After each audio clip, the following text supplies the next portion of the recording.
dijeron era el psicoanálisis interpelado. ¿Una política de la resistencia o una práctica de la diferencia? Bien, y ahí tenemos una serie de preguntas. ¿Interpelado por quién? Resistencia, transferencia, diferencia, son términos del psicoanálisis. Tendremos que ver de qué política, de qué resistencia se trata y también de qué diferencia. El título que propuse es La política del psicoanálisis, un título que permite por lo menos dos vías distintas, de las cuales intentaré apenas decir unas pinceladas por el tiempo que compartimos, porque atañe por un lado a lo que concierne al psicoanálisis, a la especificidad de su experiencia. Y por el otro lado, ¿qué es lo que desde el psicoanálisis podemos decir de la política como ejercicio de una lógica colectiva? Voy a comenzar por la primera cuestión, lo que concierne a nuestra disciplina, al psicoanálisis como experiencia.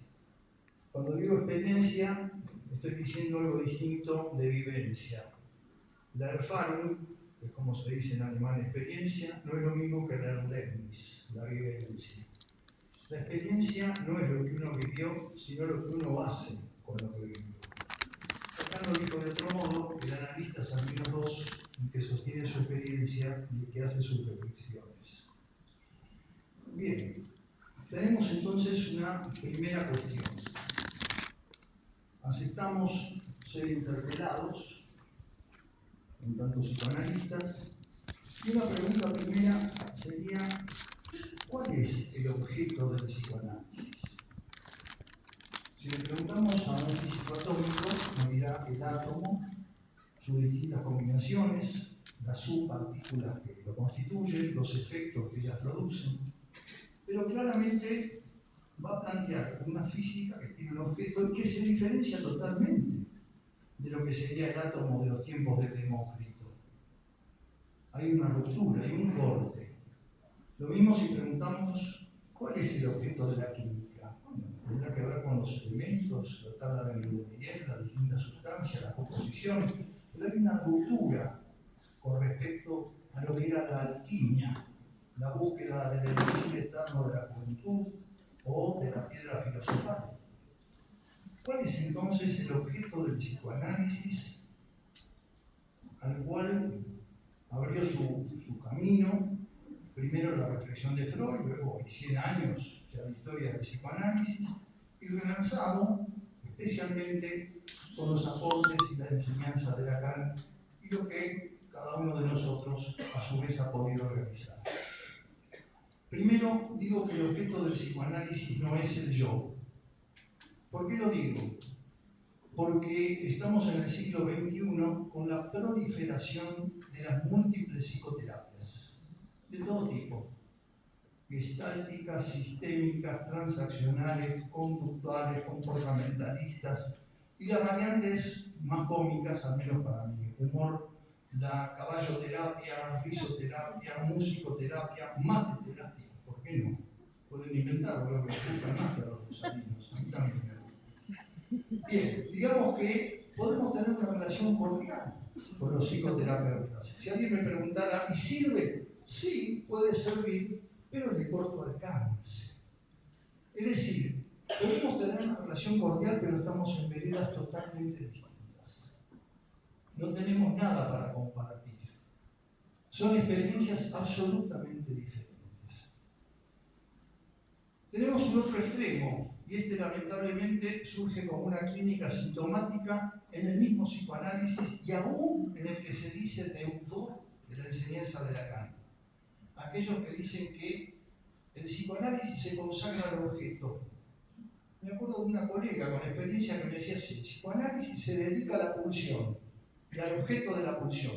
Le pregunté, decime, si viene a verte a tu consultorio un paciente agobiado por los mandatos superyoicos, ¿se lo mandás a un conductista?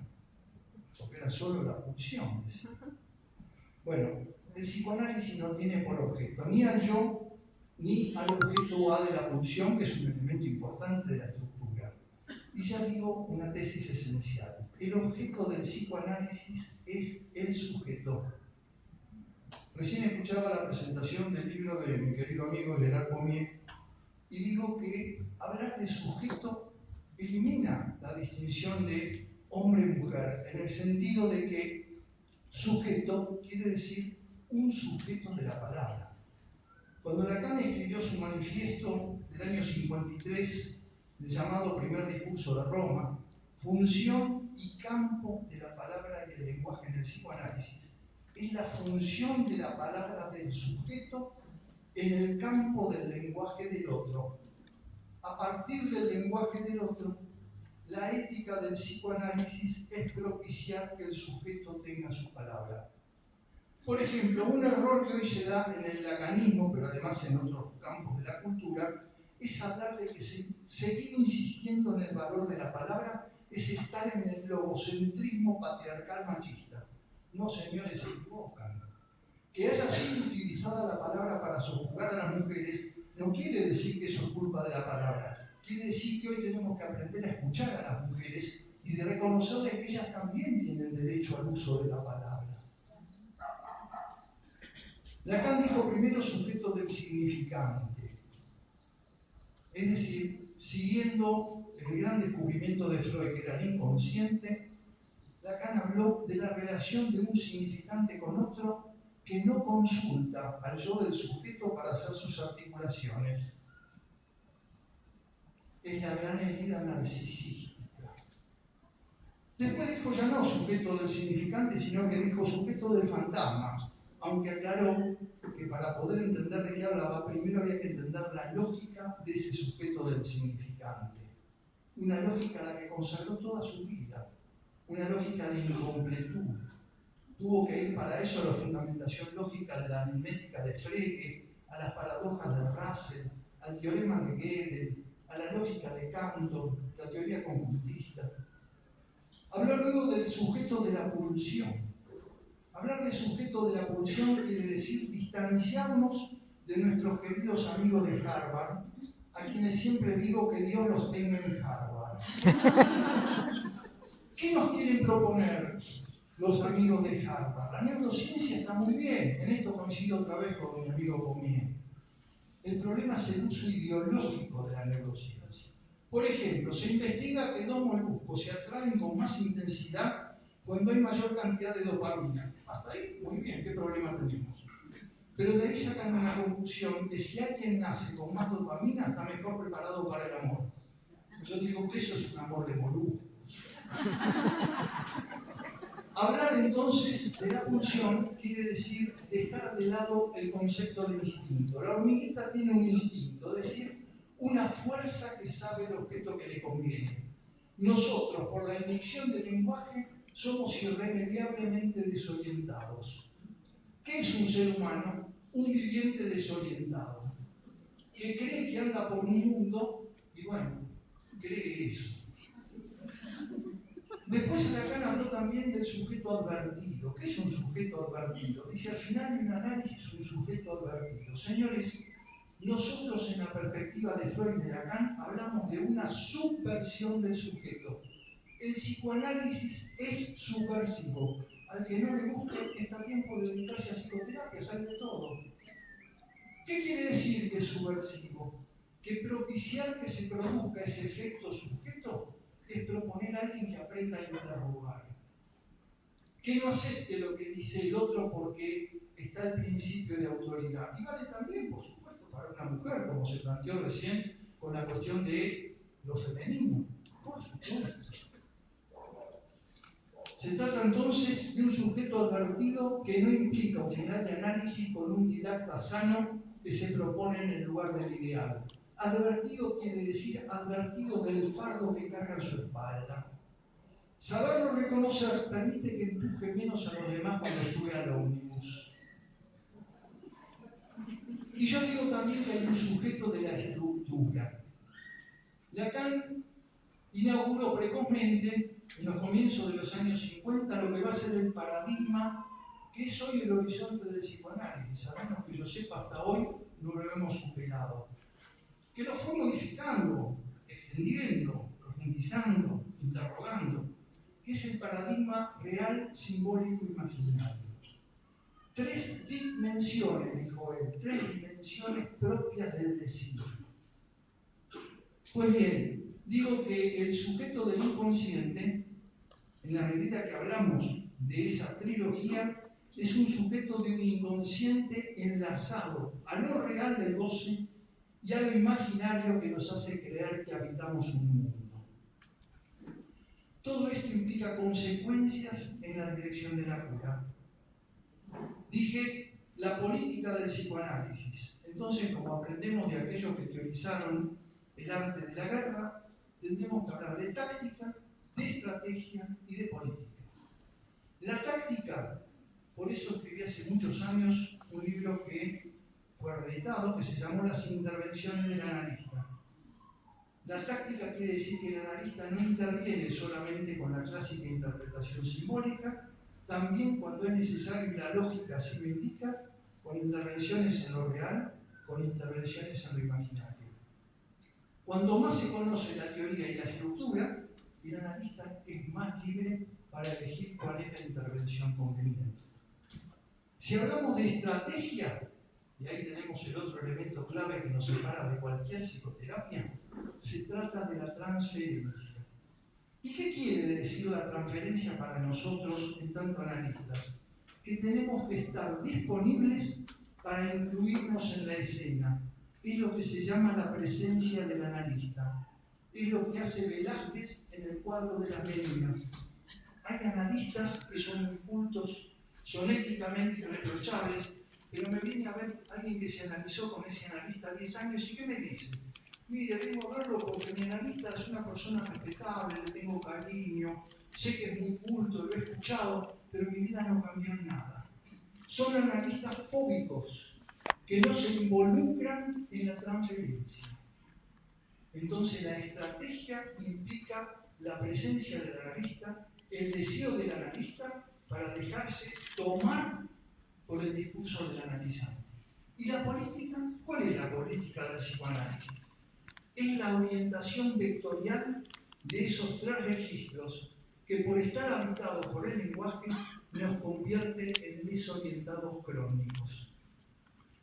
Una vez, se lo cuento ahora en términos más cotidianos, viajaba en un taxi. A mí me gusta mucho charlar con los taxistas, los llamamos los tacheros en Buenos Aires, seguro que acá también. Y así charlando me dice, ¿usted qué se dedica? Le digo, bueno, mire, yo me dedico al psicoanálisis, a la psiquiatría, tengo ya más de 50 años. Ah, sí, me dice, habrá visto muchos pacientes. Imagínense, tantos años. Se ve que el tipo pensaba y me dice, y dígame, ¿a qué conclusión llegó sobre el ser humano? ¡Qué pregunta! Entonces, entre maneros esos, tratando de pensar, ¿qué le respondo? Dije, mire, se lo puedo contestar en criollo, ¿qué le parece? Sí, me dijo. Mire, al ser humano le falta un tornillo que nunca fue fabricado. Estuvo de acuerdo. Entonces, insisto, la clave del psicoanálisis es la subversión del sujeto y la dialéctica del deseo, título de una obra de Lacan que yo llamo clásico. ¿Qué es un clásico? Un texto que más allá del tiempo que fue escrito sigue siendo vigente. Tenemos psicoanalistas que nos dicen que como el deseo nunca se satisface del todo, es algo melancolizante que hay que dejar de lado. Lo que tenemos que hacer es dedicarnos a un cuerpo y el goce. Y además oponen la arangue, un término que Lacan introdujo, como una manera de decir no corre más el inconsciente estructurado como un lenguaje. Bueno, eso solo lo puede decir alguien que es un desabonado del inconsciente, como es uno que yo no nombro y alguna gente sabe quién es. ¿Qué quiere decir? Que no pasó nunca por la castración. Como dice el refrán, el buen gourmet se levanta con apetito de la mesa. Voy a dejar de tener relaciones y orgasmos, como dijo mi amigo Comier, ¿no es cierto? Tratando de disfrutar de ese grito que habla de lo femenino, porque mañana voy a tener ganas de nuevo. Bueno, puede ser pasado mañana, pero voy a tener ganas de nuevo. Absurdo. Pero eso sucede hoy en el psicoanálisis. Tenemos problemas no solo con otros lugares de la cultura, sino dentro mismo del psicoanálisis. Si este psicoanálisis nosotros no le podemos poner nuestra palabra, va a ser la degradación y el final del psicoanálisis en el mundo. La Ego Psychology consiguió destruir el psicoanálisis en Estados Unidos. Esta gente viene a destruir el psicoanálisis en todos lados. No son solo franceses, son franceses, son argentinos, son brasileños, son españoles. No tiene que ver con la geografía, tiene que ver con su rechazo, su resistencia a reconocerse como sujetos del inconsciente. Voy a la segunda parte. ¿Qué puede decir el psicoanálisis en relación a la política? Por supuesto, de la política no solo habla el psicoanálisis y sería una pretensión vana pretender que nosotros tenemos la mejor palabra o la última palabra. Pero algo podemos decir. Lo dijo Freud con el malestar de la cultura, con el porvenir de una edición, psicología de las masas y análisis del yo. ¿Qué podemos decir hoy en el tiempo en que vivimos? Bien, digo que vivimos en un tiempo que la propaganda de Adidas nos enseña de qué se trata. Nada es imposible. La ilusión es que todo se puede. Ahí lo tienen en el freezer a Walt Disney esperando superar el amo absoluto que es la muerte. Le creyó a Adidas, nada es imposible. Lacan, un poco más inteligente que Walt Disney, le contesta al padre perverso de los hermanos Karamazov en la novela de Dostoyevsky. El padre de los hermanos Karamazov dice, si Dios ha muerto, todo es posible. Lacan dice, cuando nada está prohibido, todo se vuelve obligatorio.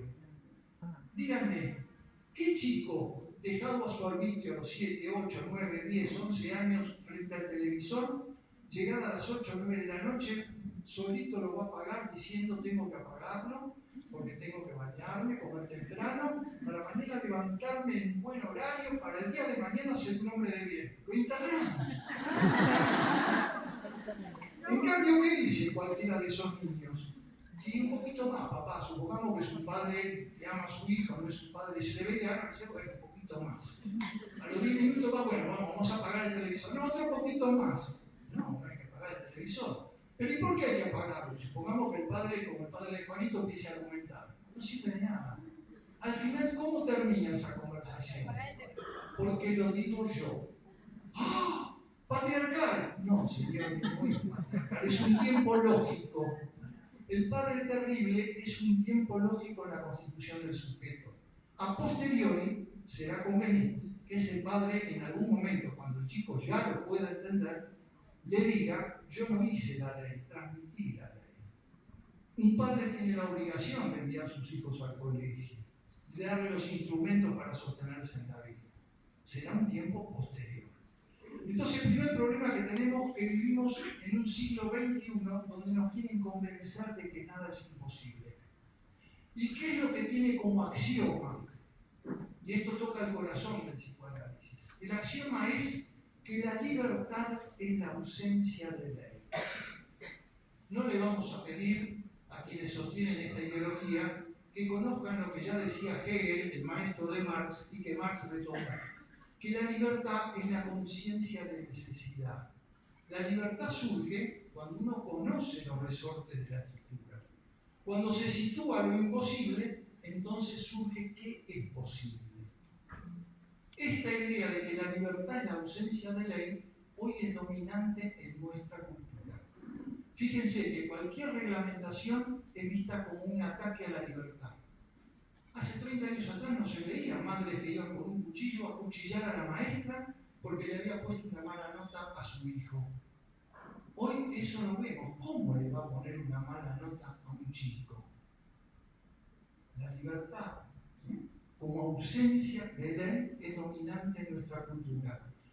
Sostener la subversión del psicoanálisis, la subversión del sujeto, es ubicarnos en posición de contracultura.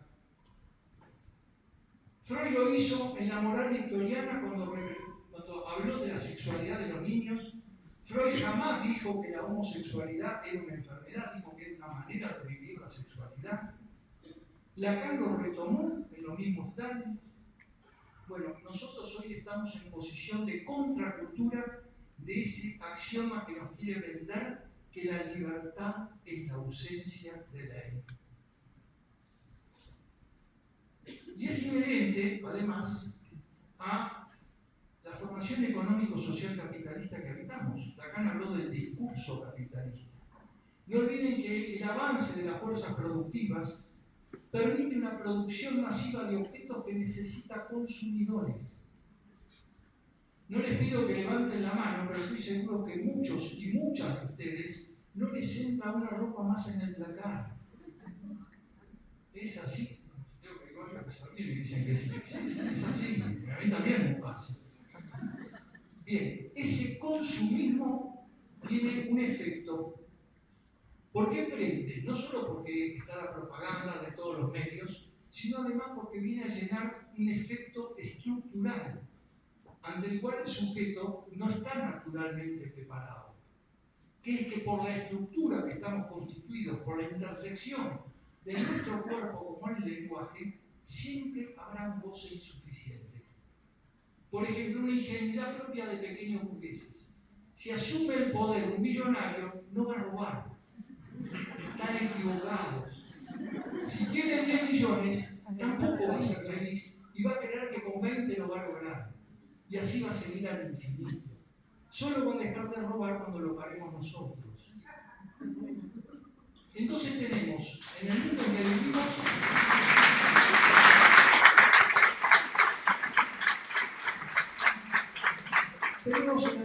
vivimos, dos problemas. Uno, ese consumismo, esa proliferación de la objetalidad que entristece la vida. ¿Por qué? Porque nos aparta del deseo.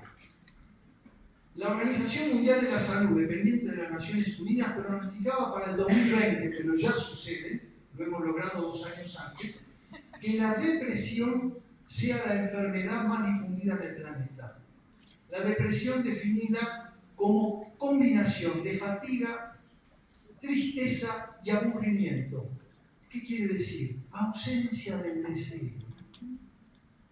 En el otro extremo de esta sociedad en que vivimos, tenemos la propaganda donde nos dicen, vos te comprás un Peugeot y te va a suceder lo mismo que al que muestra la propaganda, que sale de un castillo con un millón extraordinario y además toman champán. Comprás el Peugeot, te metes en botas hasta el día final y no tenés ni siquiera champán.